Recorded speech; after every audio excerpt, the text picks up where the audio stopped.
This is Redwood Sun, and you're watching both sessions in the Skype Live studio. That's some good, that's some good stuff right there. I know that to me sounds, I don't know about the rest of you, I mean, with all the news this past week about the Eagles, but that definitely felt like an Eagles tune to me, did it not? That was awesome. I love that. Take it. Yeah, man, that was great. Do you, you guys have a big show coming up February 6th, the Doug Fur? Yes, Looking sir. forward to that show. And, of course, we have tickets here tonight. We're going to try and do some stuff to give away. And we were talking about music. Do you write a lot of your own music? Or, I mean, you pretty much do. It's been like 5 years, you said, since you've had an album out. Yeah. So when you write with somebody, do you write with people? Do you write by yourself? Do you find yourself locked away in a van or on a bus or in your bedroom somewhere? I'm just a selfish writer. I'm just selfish. Right, because like we were talking backstage, Nashville's different. I mean, you could sit with anybody and let's come over tomorrow and we're going to play guitar for a few hours and write. But here in Portland, it's a different series. Everybody's got their own band. Everybody wants to do their own thing. What's easiest for you? Well, I mean, up to this point, I've just kind of been, pretty solo writer in that sense, just whining about my own life pretty much. But as I've grown and evolved a little bit, I'm definitely interested in writing with other people, even if it's just a matter of like swapping out a little part here and there, or just getting a different perspective on, phrasing, or not writing autobiographical stories about, the struggles and the hardships of life. But Right. that album 5 years ago that I put out, that was a double album, meaning like 2 discs in one package, which was interesting. That was an interesting choice on my part. I wanted to put out 2 albums at once and then wait for 5 years before I put out another one. Sure. Brilliant. Talk about writing that. I mean, now you had to write 26 songs, 36 songs to try and find, to put on 2 albums. That's a lot of music. Yeah. Well, that one was just kind of get them out of my system and record them and, move on. But this particular album that I've been working on, these songs that we're playing here, they kind of just, I wrote the chords and the progressions and the melodies, but I wasn't really sure what they were saying yet. And so, they really came to life in the studio because I was touring and traveling so much that I had all these ideas, but I wasn't able to put the pen to paper and decide, yeah, that's what this is about. Right. And so a song called Like the Ocean that's on this record, it kind of got wrote in one day in the studio after we'd already recorded all the music for it. And then I went back and just basically scrapped everything that I had and rewrote it. And then it turned out to be one of the better songs I've written. Yeah, so. I saw the video of it tonight. It was really cool on YouTube. And if you don't, when you get home tonight, look it up. It's really cool. Was that shot here in Oregon? On the Oregon no, coast? That was shot down the Bay Area. Okay. Yeah, that was a great video.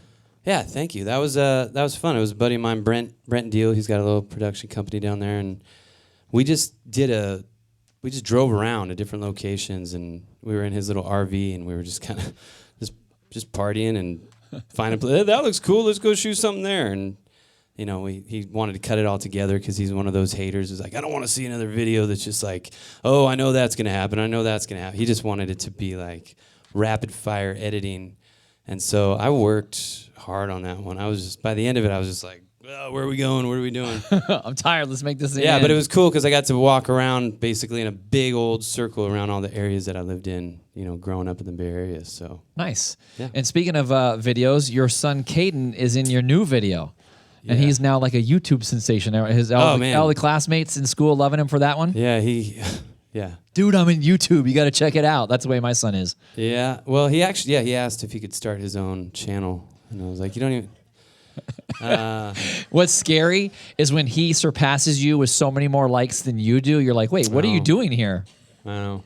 It's like my daughter. Yeah, I mean, that's really all I'm doing right now. Basically, I'm just practicing in this career so that I can help teach him how to do it because he's clearly on his way. He's just, that's what he wants to do. But that video, he was actually really, really focused. Like, he wanted to play the part really well, even though he's playing my son, which is who he is.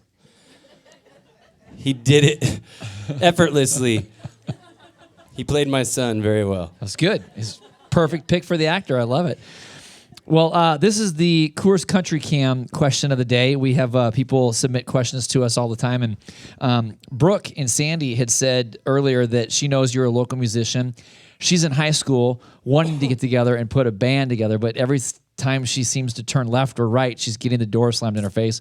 Nobody wants to jump on, or they're too scared. What's the best advice to give somebody that's just starting out? To start a band? Yeah, or just to get started. Like you got started at some point. What's the best advice for her to get started?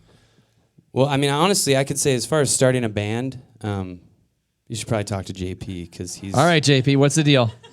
But for myself, I don't even know that this was accidental. So I'm just kind of blessed to be here doing this. But I've had so many bands and so many carnations of my music and traveled all around, just sort of, just living the life of mediocrity in terms of like what we were doing musically. So having a band, if you're trying to start, music as a passion, like you're passionate about it, and it's like find what you really gravitate towards and what you really feel, and don't get caught up in the idea that, well, I need to go find somebody to play drums and somebody to play bass, and we need to start a band.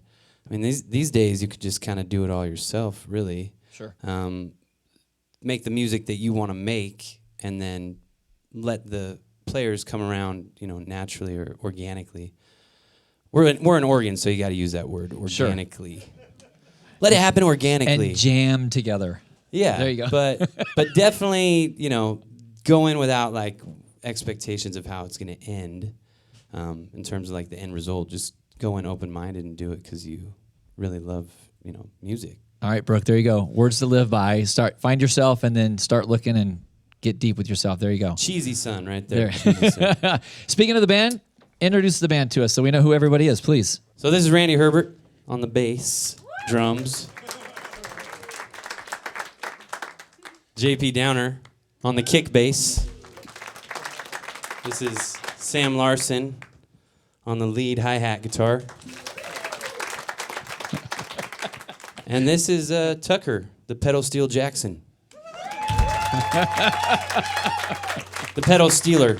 That's it. Yeah. Are you guys ready for some more music? All right, let's crank it up.